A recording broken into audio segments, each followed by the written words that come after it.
તો આપણે પણ 2 મિનિટના આશીર્વાદ લઈ લઈએ. આપણી વચ્ચે શાસ્ત્રીજી પધાર્યા છે, તો એમને પ્રાર્થના કરું કે 2 મિનિટના આશીર્વચન આપે અને આપણા જીવનને ધન્ય બનાવે.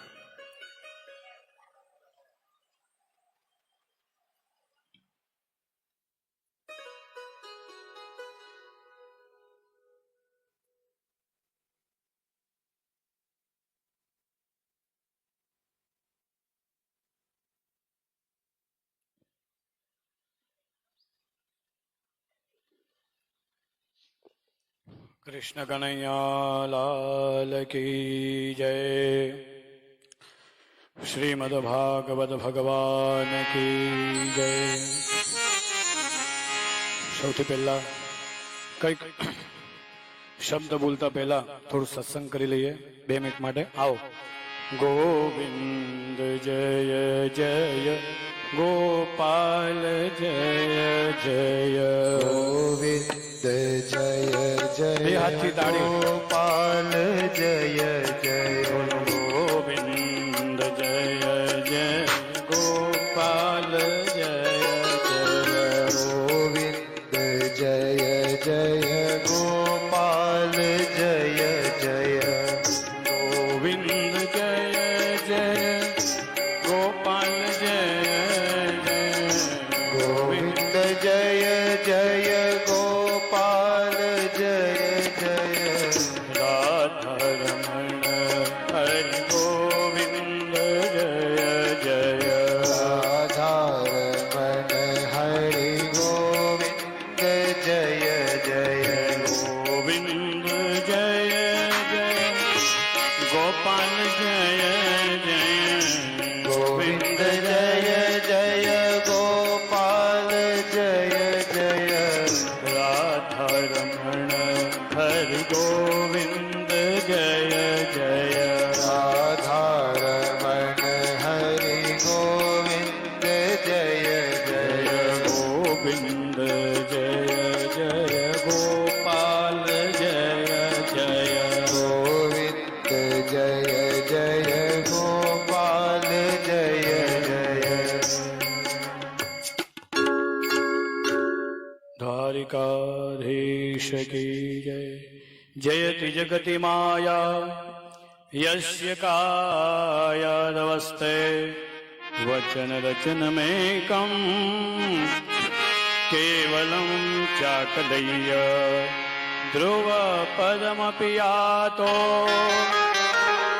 યત્કૃપાતો ધ્રુવોऽયં શકલ કુશલ પાત્રો બ્રહ્મપુત્રં નતાસ્મી. વ્યાસપીઠ બિરાજમાન કનિષ્ઠ ભ્રાતા સમાન શ્રી હાર્દિકભાઈ શાસ્ત્રી વ્યાસપીઠ ઉપર બિરાજમાન છે, એમને મારા વંદન. આપ સૌ શ્રોતા બંધુઓને પણ સૌને જય શ્રી કૃષ્ણ. જે કંઈ પણ આયોજક, જે કંઈ પણ ભૂદેવો, વિપ્રવૃંદ જે અવિરત પારાયણ ભગવાન શ્રી કૃષ્ણનું કરી રહ્યા છે 18,000 શ્લોકનું, એમને પણ બધાને મારા સહ હૃદયથી વંદન છે. આપણે આજે 7 દિવસ સુધી ભાગવત સપ્તાહનું શ્રવણ કરી રહ્યા છે. જ્યારે ચોથો દિવસ આવ્યો ને ત્યારે પરીક્ષિત રાજા જ્યારે સુખદેવજી મહારાજ કથા શ્રવણ કરાવે અને પરીક્ષિત મહારાજ 4 દિવસ સુધી ભૂખ્યા હતા. ત્યારે બાપજીએ કીધું કે કંઈક આપને કંઈક ફલાર લઈ લો, આજે 4 દિવસ થયા. ત્યારે પરીક્ષિત ખાલી એટલું જ બોલે છે, પરીક્ષિત રાજા કે હે ઋષિજી, હે બાપજી, આ કથા એવી શ્રવણ કરું છું હું કે બીજા બધા જ દુનિયાના જે કંઈ પણ વૈભવો છે ને આ કથાની સામે મને ફીકા લાગે છે. અને કહેવા માંડ્યો કે સ્વાદુ સ્વાદુ પદે પદે, જેમ જેમ આગળ દિવસો જાય છે એમ એમ આ મારા જે કંઈ પણ જે તમારા શબ્દો હું શ્રવણ કરી રહ્યો છું અને કથાની અંદર અવિરત મને આનંદ મળી રહ્યો છે. તો એવી જ કથા આપણને શ્રવણ કરાવનાર શ્રી કૃષ્ણજી ના જે કંઈ પણ અંતર્ગત જે કંઈ પણ બધી લીલાઓનું વર્ણન કરનાર શાસ્ત્રીજી બહુ સુંદર અને ચંદ્રયોર ચંદ્રમા મધ્યે સાધુ શીતલા સંગતિ, જેનો સ્વભાવ જ ચંદ્ર જેવો છે, જેનું બોલવાનું પણ ચંદન જેવું શીતળ છે. આવા હાર્દિકભાઈ શાસ્ત્રી જે કંઈ પણ તમને અવિરત કથા શ્રવણ કરાવી રહ્યા છે. અને કૃષ્ણ તો સાહેબ કોને કહેવાય, જે આકર્ષી લે એનું નામ કૃષ્ણ કહેવાય. જ્યારે 7-7 દિવસ સુધી આપણે આ કથાને શ્રવણ કરી રહ્યા છે. આજે આટલી બધી ગરમી પડે છે, હું હમણાં બહારથી આવ્યો તો એટલી બધી ગરમી છે, તો પણ તમે લોકો બરાબર અહીંયા વ્યવસ્થિત ગોઠવાઈને બેઠા છો. મને આનંદ આવે છે, બરાબર ને. બાકી ઊંચા નીચા થઈ આપણે આ તાપના લીધે, પણ નહીં. કેમ? તો જે સુંદર કથાને આપણે શ્રવણ કરી રહ્યા છે એ કૃષ્ણ કથા છે, જે ખેંચી લે છે લોહી ચુંબકની જેમ, જે આકર્ષે એને કૃષ્ણ કથા કહેવાય છે. અને તમે જોયું જ્ઞાન, ભક્તિ, વૈરાગ્ય. ભક્તિ, જ્ઞાન અને વૈરાગ્ય. પણ ભક્તિએ કોણે બૂમ પાડી? જ્યારે ત્યાંથી સાધુ એટલે કે નારદજી ત્યાંથી જઈ રહ્યા હતા અને કીધું કે ભો ભો સાધુ ક્ષણમ તિષ્ઠમ મચ્ચિંતામપી નાશય. હે બાપજી, મારી ચિંતાનો નાશ કરો. કહેવાનો ભાવાર્થ એ કે કોઈ સાધુનું પગને વંદન કરો, કાં તો કોઈ વિપ્રના પગને વંદન કરો, તો તમને સાચો માર્ગ મળશે. ત્યારે ભક્તિએ કોના પગ પકડ્યા છે? નારદજીના. અને ત્યારે ભગવત કથાનું શ્રવણ થયું અને જ્ઞાન ને વૈરાગ્યની આગળ મુક્તિ થઈ, એમ કહેવાય છે. કે જે વૃદ્ધ હતા એ પણ યૌવન અવસ્થામાં આવી ગયા.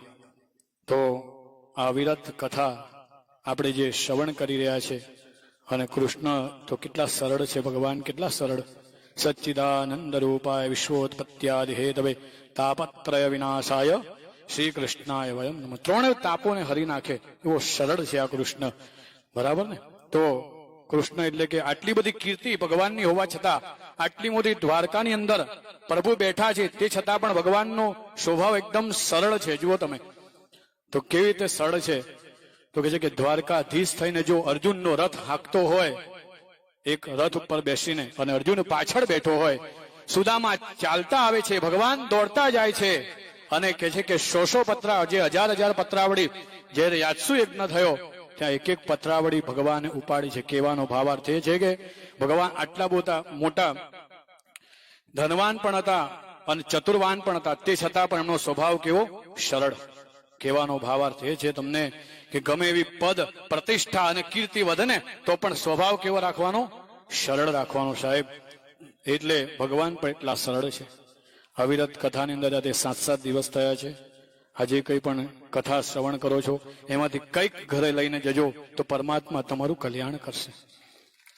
આ જે કંઈ પણ એક શબ્દ છે એ સ્વયં કૃષ્ણ છે. તો આ બહુ વિલંબ નહીં કરું, શાસ્ત્રીજીને પણ આગળ આજે છેલ્લો દિવસ છે, અવિરત કથા ચાલી રહી છે. તો આવો ફરીથી અમારા શબ્દોને વિરામ આપી અને 2 મિનિટ માટે ફરીથી સત્સંગ કરીને, કારણ કે સત્સંગ વગર પ્રવચન ન અપાય. કારણ કે પહેલા આગળ સત્સંગ થાય ને પછી જ પ્રવચન હોય છે, એમ કહેવાય. તો છેલ્લે પણ પ્રવચન કરી આપણે વિરામ લઈશું. બોલો દ્વારિકાધીશ કી જય.